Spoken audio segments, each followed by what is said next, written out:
সবাইকে আসসালামু আলাইকুম। তোমাদের সামনে আমি আরো এক নতুন ভিডিও নিয়ে হাজির হয়েছি। আজকের ক্লাসে আমরা পলাশী যুদ্ধ সম্পর্কে এ টু জেড বিস্তারিত জানবো। তো পূর্বে আমরা জেনেছি যে ভারতীয় উপমহাদেশে ইউরোপীয় যে বণিকরা আগমন করেছিল তাদের মধ্যে ফরাসি এবং ইংরেজ যারা ছিল তারাই শুধু টিকে ছিল। পরবর্তী সময় দেখা যায় যে ফরাসি এবং ইংরেজের ভিতরে একটা যুদ্ধ হয় এবং এই যুদ্ধে ইংরেজরা টিকে থাকে আর ফরাসিরা বাংলা বাংলা তথা উপমহাদেশ থেকে বিতাড়িত হয়। তো ইংরেজরা এখন টিকে ছিল। তো ইংরেজদের সামনে একটা বাধা হিসেবে সৃষ্টি হয়েছিল বাংলার যে নবাব সিরাজউদ্দৌলা সে। তো ইংরেজদের যে প্রধান লর্ড ক্লাইভ বা রবার্ট ক্লাইভের সাথে বাংলার যে প্রধান তৎকালীন বাংলার যে নবাব বা শাসক নবাব সিরাজউদ্দৌলা তার সাথে ইংরেজদের একটা যুদ্ধ হয়, যে যুদ্ধটা মূলত পলাশী যুদ্ধ নামে পরিচিত। তো পলাশী যুদ্ধ পড়ার আগে বা পলাশী যুদ্ধের কাহিনী, কারণ, ফলাফল এগুলো জানার আগে এর আগে অল্প কিছুদিন আগের আমাদের কিছু ইতিহাস জানতে হবে। যদি আমরা এই ইতিহাস বা ঘটনাগুলো জানি বা এই সম্পর্কে একটু অবগত থাকি, তাহলে পরবর্তী যে কথাগুলো অর্থাৎ কারণ, ফলাফল, প্রেক্ষাপট এগুলো সম্পর্কে আমাদের অনেক ক্লিয়ার হয়ে যাবে। কিন্তু যদি আমি এগুলো স্কিপ করে রেখে যাই তাহলে পরবর্তীতে তোমাদের পড়া বুঝতে অসুবিধা হবে। তো চলো শুরু করা যাক। তো আমরা জানি নবাব সিরাজউদ্দৌলা উনি ছিল বাংলার শেষ নবাব, অর্থাৎ বাংলার শেষ নবাব। শেষ নবাব কে ছিল? শেষ নবাব আমি শর্টকাটে লিখি সিরাজ। মানে সিরাজের পতন হওয়ার পর ভারতীয় উপমহাদেশে অথবা বাংলায় নবাবী বংশের পতন ঘটে এবং ইস্ট ইন্ডিয়া কোম্পানি শাসন শুরু হয়ে যায়। তো আমাদের মাথায় একটা কোশ্চেন আসতে পারে যে নবাব সিরাজউদ্দৌলা যদি বাংলার শেষ নবাব হয় তাহলে বাংলার প্রথম নবাবকে, বা এই যে নবাবী শাসন বা এই যে নবাবী বংশ এটার প্রতিষ্ঠা থাকে। তো এই যে নবাবী বংশ বা নবাবী শাসন এটা প্রতিষ্ঠাতা হলো মুর্শিদ কুলি খান। তার মানে প্রথম নবাব বা এই যে নবাবী বংশ এটার প্রতিষ্ঠাতা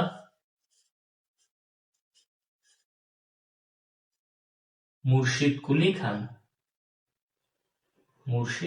এটা লিখলে বোঝা যাবে। তো এই দুটো সম্পর্কে আমার ধারণা নিয়ে হয়ে গেল। এখন আমরা যদি সিরাজউদ্দৌলা সম্পর্কে জানতে চাই তাহলে আমাদের আগে জানতে হবে সিরাজউদ্দৌলার যে নানা ছিল অর্থাৎ সিরাজউদ্দৌলার আম্মা আমেনা বেগম, তার পিতা অর্থাৎ আলীবর্দী খান। এই আলীবর্দী খান সম্পর্কে আমাদের কিছু তথ্য জানতে হবে, তাহলে আমাদের সিরাজ সম্পর্কে অনেকটা তথ্য ক্লিয়ার হয়ে যাবে। তো আলীবর্দী খান কে ছিল? আলীবর্দী খান ও সিরাজের মতোই বাংলার একজন নবাব ছিল এবং এই আলীবর্দী খান ছিল সিরাজউদ্দৌলার নানা। তো এই আলীবর্দী খানের চরিত্রটা কেমন ছিল? আলীবর্দী খান ছিল খুবই কঠোর একজন ব্যক্তি,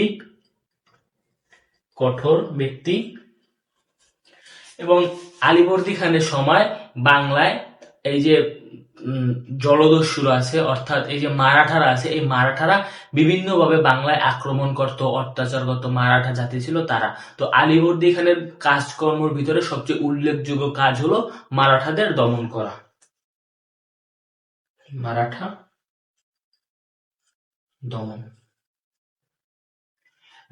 দমন করার পাশাপাশি আলীবর্দী খান কি করেছিলেন? আলীবর্দী খান এই যে ভারতীয় মহাদেশে যে ইংরেজ বণিকরা ছিলেন তাদেরকে তিনি কোনোভাবেই প্রশ্রয় দেয়নি। ইংরেজ বণিকরা আলীবর্দী খানের শাসনামলে ভারতীয় উপমহাদেশে দুর্গ স্থাপন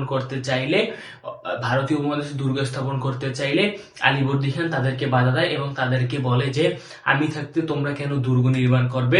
তোমরা তো এসেছো বাণিজ্য করতে, আমি তোমাদেরকে নিরাপত্তা দেব, তোমাদের দুর্গ তৈরি করার কোনো দরকার নেই। তার মানে কি? এই যে আলীবর্দী খান তিনি ইংরেজদেরকেও প্রশ্রয় দেয়, ওয়ান কাইন্ড অফ ইংরেজদেরকেও দমন করে রেখেছিল।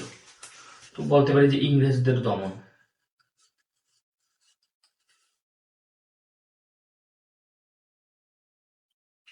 তো আলীবর্দী খানের চারিত্রিক বৈশিষ্ট্য সম্পর্কে এটুকু জানলে হবে। এখন আমরা একটু তার পরিবারের দিকে যাই বা কিভাবে সিরাজ আসলো এই সম্পর্কে আমরা একটু বিস্তারিত আলোচনা করি।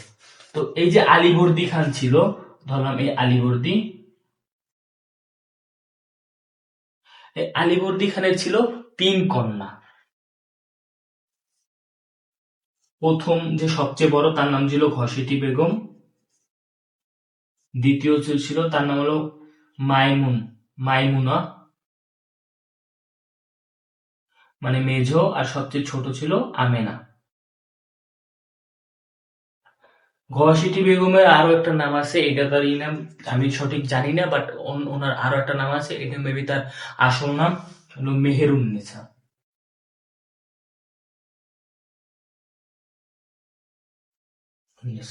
তো এখানে তিনজনের ভিতরে ঘসিটি বেগম সবচেয়ে বড়, আর আমেনা এনি ছিল সবচেয়ে ছোট। তো এই যে আলীবর্দী খানের যে তিন কন্যা ছিল, এই তিন কন্যাকে তিনি বিবাহ দিয়েছিল তারই ভ্রাতা ছিল, তার ভ্রাতার যে পুত্র ছিল তার সাথে। তার মানে আলীবর্দী খান কি করে, এটাতে এখান থেকে লেখা যায় যে ভাইয়ের পুত্রের সাথে বিবাহ দেয়, ভাইয়ের পুত্র যে ছিল তার সাথে বিবাহ দেয়। এবং এই যে ঘসিটি বেগমের যে মানে হাজবেন্ড ছিল, তিনি ছিল মূলত ঢাকার শাসনকর্তা। কোথার? ঢাকার। আর এই যে মাইমুনা, এই মাইমুনার যে স্বামী বা হাজবেন্ড ছিল, তিনি ছিল পূর্ণিয়ার শাসনকর্তা।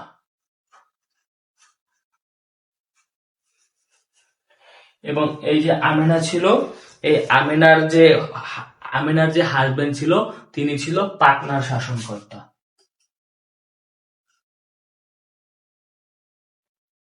পাটনার শাসনকর্তা। তো এই যে আমেনা ছিল, এই আমেনার গর্ভে একটা সময় একটা সন্তান জন্মলাভ করে, এই সন্তানের নাম হলো মির্জা মুহাম্মদ আলী। মির্জা মুহাম্মদ আলী।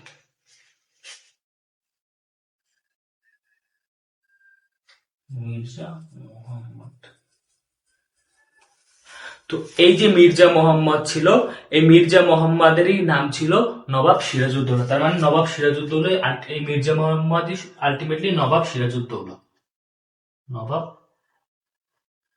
সিরাজ। এবং এই সিরাজউদ্দৌলা কি পরবর্তী সময় যখন আলীবর্দী খান মৃত্যুবরণ করে, তখন এই সিরাজউদ্দৌলা কি তিনি বাংলা বিহার উড়িষ্যার মসনদে বসান। অর্থাৎ এই যে আলীবর্দী খানের যে দৌহিত্র পুত্র সিরাজউদ্দৌলা, এই সিরাজউদ্দৌলা পরবর্তী সময়ে আলীবর্দী খানের মৃত্যুর পর বাংলা, বিহার এবং উড়িষ্যার সিংহাসনে আসন করে বা সিংহাসনে আহরণ করে।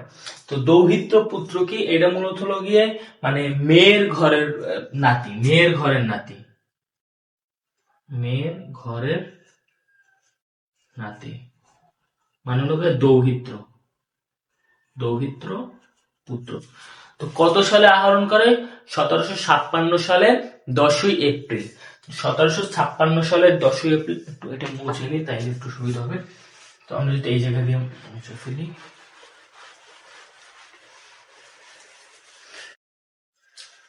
1756 সালের 1756 সাল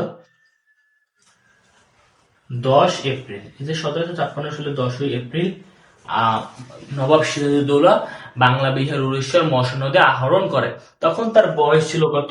তখন তার বয়স ছিল প্রায় 22 বছর, প্রায় 22 বছর। তো প্রায় 22 বছর, অনেকে আবার 23 বছর হিসেবেও কাউন্ট করে। 23 বছর, 23 বছর হিসাবেও কাউন্ট করে।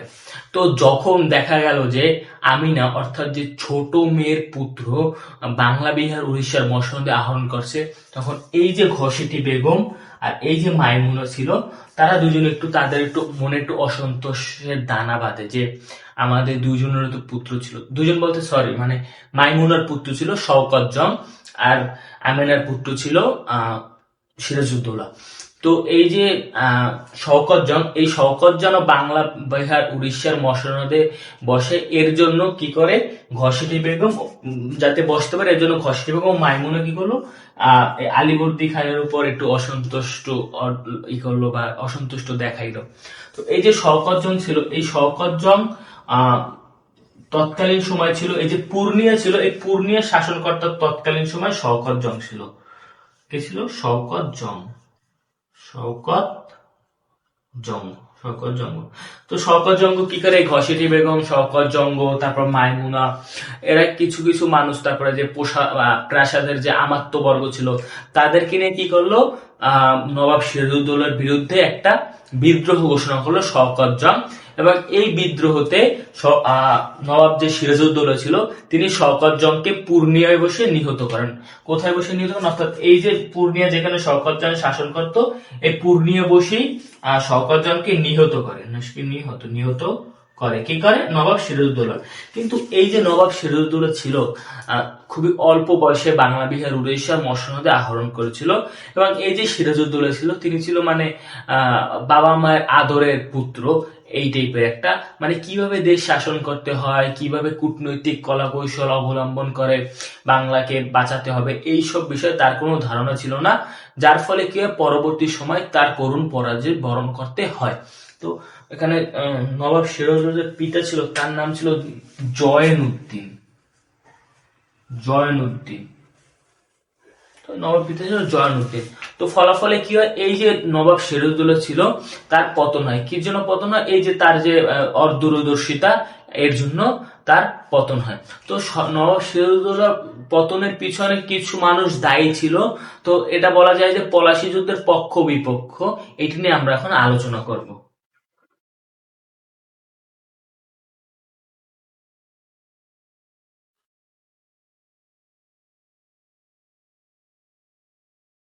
তো যদি আমরা পক্ষ এবং বিপক্ষ লিখি, তাহলে পক্ষ এবং বিপক্ষ। তো পলাশী যুদ্ধে মানে নবাবের পক্ষ, ঠিক আছে, এটা ধরতে হবে নবাবের পক্ষ, নবাব। আর এটা হচ্ছে বিপক্ষ, এটাও নবাবের বিপক্ষে। তো পক্ষে আগে সিরাজ, সে নিজে তো তার নিজের পক্ষে থাকবে, এটাই স্বাভাবিক। তারপর মোহনলাল ছিল, তারপর সাফরে ছিল, মীর মর্দান, এই আরো কিছু কিছু ছিল, নৌবে সিং বা নৌবে হাজারি, এরা ছিল। আর বিপক্ষে কি ছিল? বিপক্ষে ছিল ইংরেজরা যারা ছিল তারা, ঘসেটি বেগম, তারপর ঘটেছি লিখে দিয়েছি, সরি, ঘসেটি। তারপর ছিল মীর জাফর,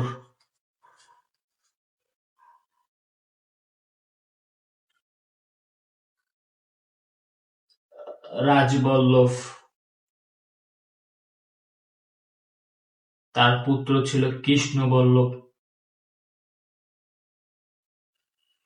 ইংরেজির ভিতরে সবচেয়ে নাম করা ছিল ক্লাইভ।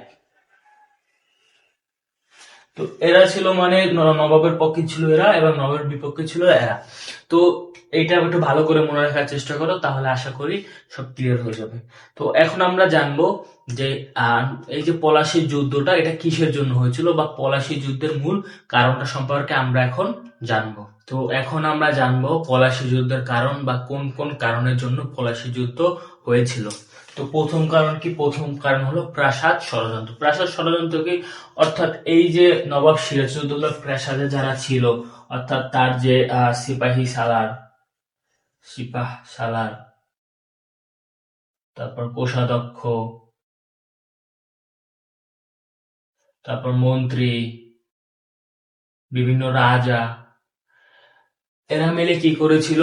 নবাব সিরাজউদ্দৌলার বিরুদ্ধে একটা ষড়যন্ত্র তৈরি করে তোলে, যার ফলে কি হয়, নবাব সিরাজউদ্দৌলা ইংরেজদের সাথে এই যুদ্ধে টিকে থাকতে পারেনি। অর্থাৎ যদি ঘরের লোকই সত্য হয়, তাহলে কি যুদ্ধে টিকে থাকা সম্ভব? অবশ্যই সম্ভব না।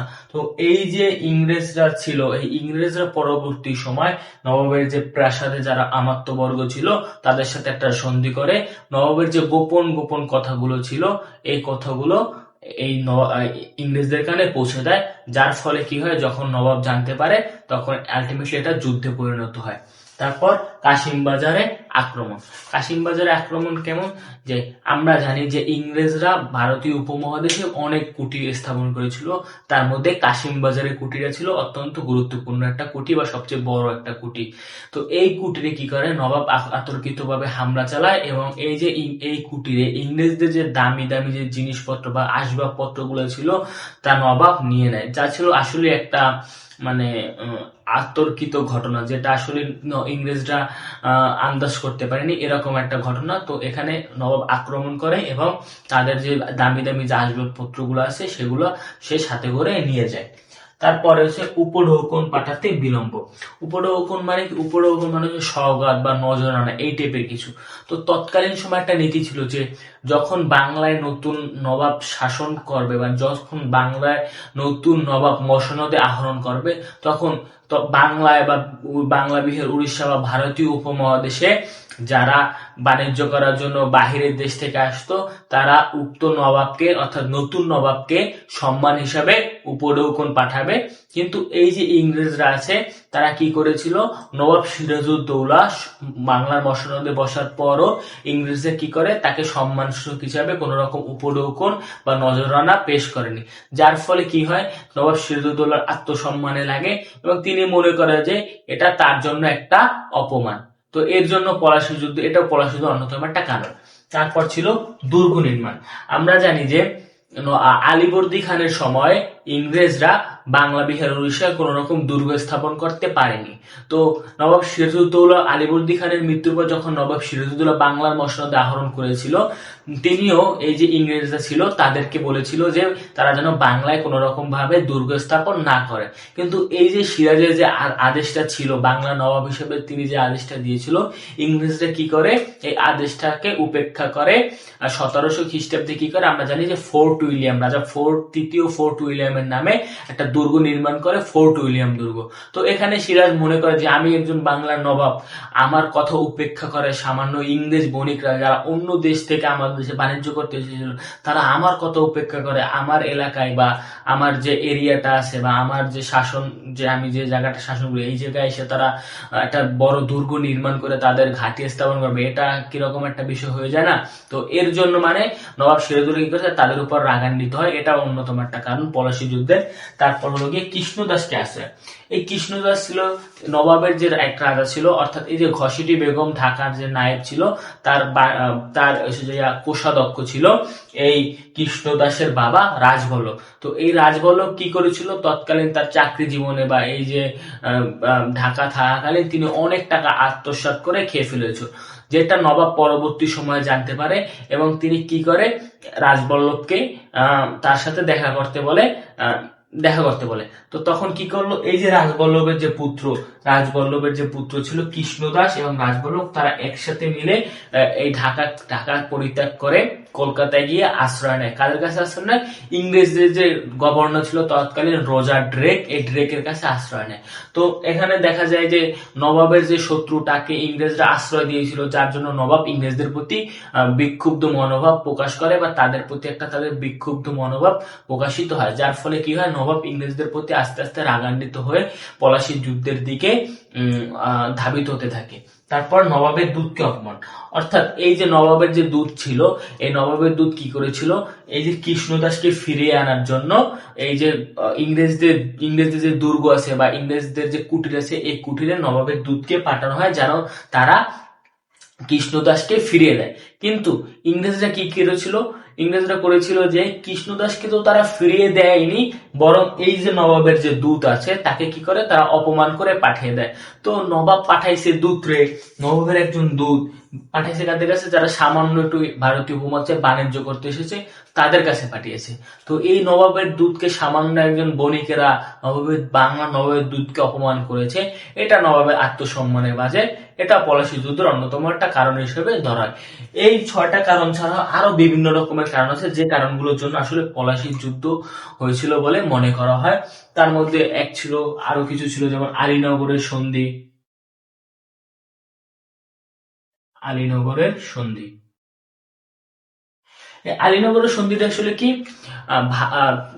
নবাব সিরাজউদ্দৌলা কর্তৃক কলকাতায় ইংরেজদের যে দুর্গ আছে সেখানে আক্রমণ করে, ফোর্ট উইলিয়াম দুর্গে আক্রমণ করে এবং আক্রমণ করার ফলে কি হয়, ইংরেজরা তৎকালীন সময় দুর্গ ছেড়ে পালিয়ে যায় এবং এই যে ফোর্ট উইলিয়াম দুর্গ বা কলকাতা, এই জায়গাটার নাম দেয় যে নবাব সিরাজউদ্দৌলা আলীনগর এবং এই আলীনগর নামের মাধ্যমেই এই জায়গাটার নাম হয় আলীনগরের, মানে এই জায়গায় বসে যেহেতু সন্ধিটা হয়েছিল তাই এই জায়গার নাম হয় আলীনগরের সন্ধি এবং আলীনগর সন্ধিতে নবাব সিরাজউদ্দৌলা তৎকালীন যে ফোর্ট উইলিয়াম দুর্গ বা আলীনগর বা কলকাতা এই জায়গাটার দায়িত্ব দেয় তার যে রাজা ছিল মানিক চাঁদকে।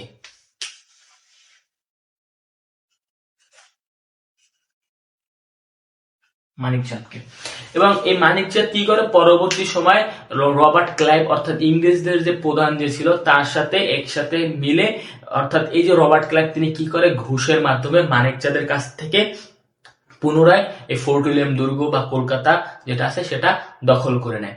এছাড়াও আরো একটা কাহিনী সবচেয়ে বেশি গুরুত্বপূর্ণ, সেটা হচ্ছে অন্ধকূপ হত্যা।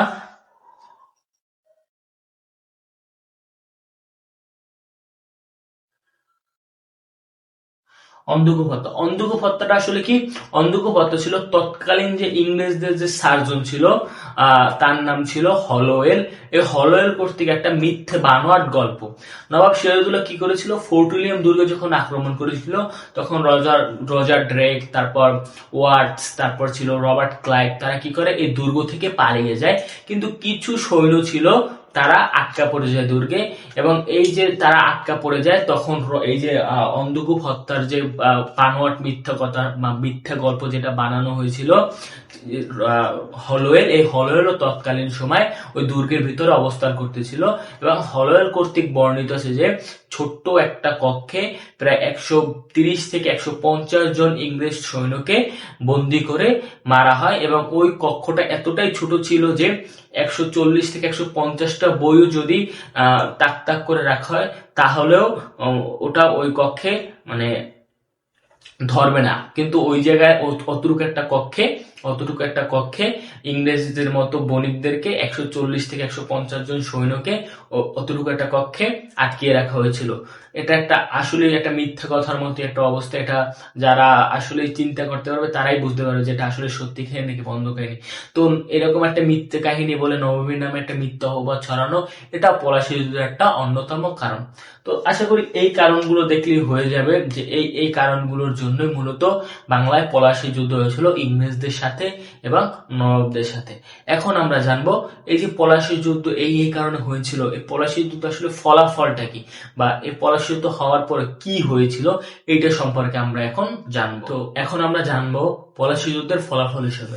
তো প্রথম কারণ হলো নবাবের পরাজয়।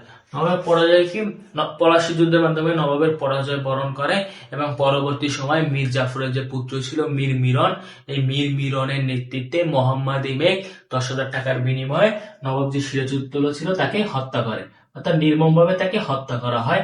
এবং তাকে হত্যা করা হয় তার মানে কি, যেহেতু নবাব পরাজয় বরণ করছে তার মানে পলাশী যুদ্ধের অন্যতম একটা ফলাফল হলো ইংরেজদের বিজয়। তো এটা আমরা লিখতে পারি যে ইংরেজদের বিজয়, একটা পয়েন্ট বাড়ানো যায়, ইংরেজদের বিজয়, ইংরেজরা বিজয় অর্জন করে। তারপর কি, স্বাধীন বাংলার সূর্য অস্তমিত হয়। তার মানে কি, আমরা জানি কি যে নবাব সিরাজউদ্দৌলা ছিল বাংলার শেষ নবাব। যখন বাংলার শেষ নবাব পরাজিত বরণ করে বা মৃত্যুবরণ করে তখন তো আর বাংলায় নতুন ভাবে কেউ নবাব হিসেবে আগমন করার কোনো সুযোগ নেই, কারণ বাংলা যে শাসন ক্ষমতা ছিল সেটা ইংরেজদের হাতে চলে গিয়েছে। তার মানে কি, যখন বাংলার শাসন ব্যবস্থা নবাবদের কাছ থেকে ইংরেজদের কাছে চলে গিয়েছিল তার মানে বোঝায় যে স্বাধীন যে বাংলা ছিল তার সূর্য স্তমিত হয়েছে। কারণ কি, যখন নবাবদের কাছে ছিল তখন তো বাংলা স্বাধীন ছিল, যখন নবাব পরাজিত বরণ করছে অন্য একটা শক্তি এসে যখন ইউরোপীয় শক্তি এসে যখন ভারতীয় উপমহাদেশে আধিপত্য স্থাপন করার চেষ্টা করেছে এবং তারা যখন সফল হয়েছে তখন তার আমরা স্বাধীন নেই, আমরা পরাধীন জাতি হিসেবে বিশ্বের বুকে মানে নাম লিখিয়েছি। তো স্বাধীন বাংলার সূর্য স্তমিত হয় পলাশী যুদ্ধের কারণে। যদি পলাশী যুদ্ধে যদি নবাব জয়লাভ করতো তাহলে হয়তোবা অন্য কিছু একটা ঘটতো ঘটনা, কিন্তু যেহেতু নবাব পরাজয় বরণ করেছে তার মানে স্বাধীন বাংলার সূর্য স্তমিত হয়েছে। তারপর ইংরেজদের রাজনীতিতে প্রবেশ। আমরা জানি যে আমরা জানি যে নবাবের পরাজয় বরণ করছে, স্বাধীন বাংলা সূর্য স্তমিত হয়েছে। তার মানে কি এখন নতুন ভাবে কোনো শাসক বা নতুন কোনো শাসক গোষ্ঠী ভারতীয় উপমহাদেশে শাসন কার্য চালাবে অথবা রাজনীতিতে পদার্পণ করবে। তো যারা নবাবকে পরাজিত করেছে অর্থাৎ ইংরেজরা, তারাই পরবর্তী সময় বাংলার যে অর্থাৎ বাংলা, বিহার, উড়িষ্যা এবং ভারতীয় উপমহাদেশে রাজনীতিতে প্রবেশ করে এবং তারা 200 বছর, আমরা দেখি যে 1757 সাল থেকে 1947 সাল, প্রায় 200 বছর তারা এই বাংলা, বিহার, উড়িষ্যা এবং ভারতীয় উপমহাদেশকে তারা শাসন করেছিল। তারপর কি মির্জাফর নবাব। আমরা জানি যে ইংরেজরা ভারতীয় উপমহাদেশ শাসন করলেও বাংলা, বিহার, উড়িষ্যার নামমাত্র একজন নবাব ছিল, তিনি ছিল মির্জাফর। এবং এখানে মির্জাফরের সাথে ইংরেজদের একটা চুক্তি হয়েছিল যে যদি নবাব সিরাজউদ্দৌলা পরাজয় বরণ করে বা পরাজিত হয়, তাহলে বাংলার নবাব হবে মির্জাফর। তো যেহেতু নবাব সিরাজউদ্দৌলা পরাজয় বরণ করেছিল, তখন ইংরেজরা বাংলার নবাব হিসাবে মির্জাফরকে তার বাংলার মসনদে আহরণ করে এবং তার মাধ্যমে তারা মানে এই যে মির্জাফর ছিল, তার কাছ থেকে ইংরেজরা বিভিন্ন ধরনের সুযোগ সুবিধা গ্রহণ করত, কিন্তু ইংরেজদের ভিতর থেকে কেউ বাংলার মসনদে আহরণ করেনি। বাংলার মসনদে আহরণ করানো হয়েছিল মির্জাফরকে এবং এই মির্জাফরের কাছ থেকে তারা পরবর্তী সময় বিভিন্ন ধরনের সুযোগ সুবিধা লাভ করে। কিন্তু একটা সময় দেখা যায় কি যে ইংরেজরা যেটা চেয়েছিল মির্জাফর, সেটা তাদেরকে দিতে ব্যর্থ হয়েছিল। তখন এই যে মির্জাফরের একজন জামাতা ছিল, তার নাম ছিল কি মীর কাসিম।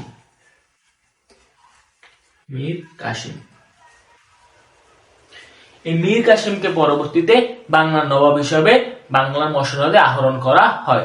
এবং এই যে মীর কাসিম ছিল নবাব সিরাজউদ্দৌলার মতো একজন স্বাধীন চেতা মানুষ এবং তিনি চেয়েছিল যে যেভাবেই হোক ইংরেজদের কাছ থেকে এই যে বাংলার যে স্বাধীনতা সূর্য অস্তমিত হয়েছে, এটা যেন আবার সূর্যটাকে আবার পুনরায় উঠানো যায়। এর জন্য কি করলো, তিনি এই বক্সারের যুদ্ধের ঘোষণা দেয়। 1764 খ্রিস্টাব্দের 22 এপ্রিল তিনি বক্সারে যুদ্ধ করে, বক্সার নামক একটা স্থানে ইংরেজদের বিরুদ্ধে।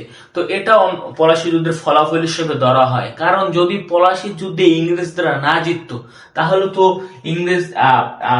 মীর কাসিম তো আর তাহলে বাংলা নবাব হতো না, আর ইংরেজরাও তো তাহলে বাংলা রাজনীতিতে প্রবেশ করতে পারতো না। তার মানে যখন পলাশী যুদ্ধ হলো এবং নবাব সিরাজউদ্দৌলার পতন হলো, তখন মির্জাফর বাংলার নবাব হলো এবং এর সাথে সাথে ইংরেজদের সাথে তার একটা যুদ্ধ হয়, যেটা বক্সারের যুদ্ধ। তার মানে এভাবেও বলা যায় যে বক্সারের যুদ্ধ হয়েছিল মূলত পলাশী যুদ্ধের ফলাফল হিসাবে, বা পলাশী যুদ্ধের ফলাফলই হলো বক্সারের যুদ্ধ। তারপর কি ফরাসি শক্তির বিলুপ্ত। আমরা জানি এই যে সাফরে ছিল সিরাজউদ্দৌলার যে পক্ষে ছিল, যে এই সাফরে ছিল কি ফরাসি একজন নাবিক। তো ফরাসিরা কি করলো, যেহেতু ইংরেজ আর বাংলার নবাবের সাথে যুদ্ধ হয়েছিল, আমরা জানি যে ইংরেজদের সাথে ফরাসিদের একটা দ্বন্দ্ব ছিল। তো ফরাসিরা তাদের নিজের স্বার্থকে রক্ষা করার জন্য, তাদের নিজের যে স্বার্থ ছিল সেটা রক্ষা করার জন্য নবাবের সাথে একটা সন্ধি করে বা নবাবের সাথে যোগ দেয়। নবাব এবং ফ্রান্স তারা কি করে, একটা যোগদান করে এবং যুদ্ধ করে কার বিপক্ষে, যুদ্ধ করে ইংরেজদের বিরুদ্ধে। কিন্তু ইংরেজরা যে এতটাই শক্তিশালী ছিল যে নবাবকে তো পরাজিত করেছে, সাথে সাথে ফ্রান্স যে ছিল ফরাসি জাতি, তাদেরকেও পরাজিত করে। এখন যেখানে বাংলার নবাবই নাই, সেখানে তো ফ্রান্স আর থাকার কোনো কথাই আসে না, কারণ মানে ফ্রান্স বা অর্থাৎ ফরাসিদের যে নিরাপত্তা প্রদান করতো বাংলার যে নবাব, সেই যখন মারা গেছে, তখন ফ্রান্সের তো ওখানে আধিপত্য থাকার কোনো কথা না। তো ফ্রান্সের যে শক্তি আছে সেটাও বিলুপ্ত হয়ে যায় পলাশী যুদ্ধের ফলাফল হিসাবে। তারপর লুটপাট। আমরা জানি কি যে একটা দেশে যদি যুদ্ধ বিগ্রহ হয়, তখন কোনো সরকার থাকে না, কোনো রাজা থাকে না, কেউ থাকে না, তখন একটা অশৃঙ্খল একটা পরিবেশ সৃষ্টি হয়। যেমনটা আমরা বলতে পারি যে মৎস্যান্যায় শশাঙ্কের মৃত্যুর পরে যেটা হয়েছিল, অর্থাৎ কি পুকুরের ছোট মাছকে বড় মাছ গিলে ফেলে খাওয়ার মতো এরকম একটা অবস্থা। মানে কি কোনো শাসক ছিল না, কেউ ছিল না, একটা অরাজকতা পরিবেশ সৃষ্টি হয়। তো পলাশী যুদ্ধের পরও এই সেম একটা ঘটনা ঘটেছিল। মানে ইংরেজরা তখন শাসক হিসেবে পদার্পণ করলেও ইংরেজদের ভিতরেই যারা ছিল তারাই বিভিন্নভাবে ভারতীয় উপমহাদেশ থেকে বিভিন্ন ধরনের অর্থ সেগুলো পাচার করে, ভারতীয় উপমহাদেশ থেকে সে অর্থগুলো পাচার করে ইংল্যান্ডে নিয়ে যায় এবং সেখানে তারা ব্যবসা বাণিজ্য করে, বা ইংল্যান্ডকে সুন্দরভাবে একটা সাজিয়ে গুজিয়ে একটা সুন্দরভাবে একটা রূপে প্রদান করে। তো এই যে লুটপাট গুলো করছিল, এটা পলাশী যুদ্ধের ফলাফল হিসেবে পরবর্তী সময় আমরা দেখতে পাই যে 1770 বা 1176 সালে বাংলা একটা দুর্ভিক্ষ দেখা দিয়েছিল, এটাও এই লুটপাটের ফলাফল হিসেবে ধরা হয়। তারপর কি আধুনিক যুগের সূচনা, যখন পলাশীর যুদ্ধ হলো তার আগে এই যে ভারতীয় উপমহাদেশ তারা ছিল মধ্য যুগে। কিন্তু যখন পলাশীর যুদ্ধে নবাব সিরাজউদ্দৌলার পতন ঘটে এবং ইংরেজরা ভারতীয় উপমহাদেশ শাসন কার্য শুরু করে, তখন ভারতীয় উপমহাদেশ মধ্যযুগ থেকে আধুনিক যুগে পদার্পণ করে। এবং আমরা দেখতে পাই যে ইংরেজ যে শাসকরা ছিল, গভর্নর জেনারেল ছিল, তারা ভারতীয় উপমহাদেশে বিভিন্ন রকম ভাবে ভূমিকা পালন করেছিল। ভূমি ক্ষেত্রে সতীদাহ প্রথা বিলোপ, বিধবা বিবাহ আইন, তারপর ভারতীয় উপমহাদেশে কাগজী মুদ্রার প্রচলন, পুলিশি আইন ব্যবস্থা, রেল লাইন চালু, তারপর আদমশুমারি সহ আরো অধীনতামূলক মিত্রতা, বিভিন্ন ধরনের কাজ তারা করেছিল। তো তাদের এই কর্মকাণ্ডের ফলে দেখা যায় যে এই যে মধ্যম যুগ আছে, এই মধ্যম যুগ থেকে ভারতীয় উপমহাদেশ আধুনিক যুগে পদার্পণ করে এবং আস্তে আস্তে ইংরেজদের সংস্পর্শে এসে ভারতীয় উপমহাদেশ অনেকটা উন্নতির দিকে ধাবিত হয়। তো এই কারণগুলো ছিল, মানে এইগুলোই ছিল পলাশী যুদ্ধের ফলাফল। এই ফলাফলের পাশাপাশি আরো কিছু ফলাফল আছে যেগুলো তোমরা বিভিন্ন বইতে পাবে, আমার এগুলো বই থেকে নেওয়া। তো আমি যেগুলো পেরেছি অল্পের ভিতরে তোমাদেরকে বুঝিয়ে দেওয়ার চেষ্টা করেছি। আশা করি এই 7-8টা পড়লেই তোমাদের জন্য হয়ে যাবে। তো এখন আমরা জানবো যে পলাশীর যুদ্ধে নবাবের পতনের কারণ কি। আমরা আগে জেনেছি পলাশী যুদ্ধের কারণ কি, তারপর পলাশী যুদ্ধের ফলাফলটা কি। এখন আমরা জানবো পলাশী যুদ্ধে পতনের, নবাব সিরাজউদ্দৌলা পতনের কারণ কি। তো এখন আমরা জানবো পলাশী যুদ্ধে নবাব সিরাজউদ্দৌলার পতনের কারণ। তো তার পতনের পিছনে অনেকগুলো কারণই ছিল, তার ভিতরে এই 5টা কারণ খুবই গুরুত্বপূর্ণ, বা এই 5টা কারণ কি মেজর কারণ হিসেবে ধরা হয়। তো প্রথম কারণ হলো মীর জাফরের বিশ্বাসঘাতকতা। আমরা জানি যে এই যে মীর জাফর ছিল, তিনি ছিল নবাব সিরাজউদ্দৌলার সেনাপতি,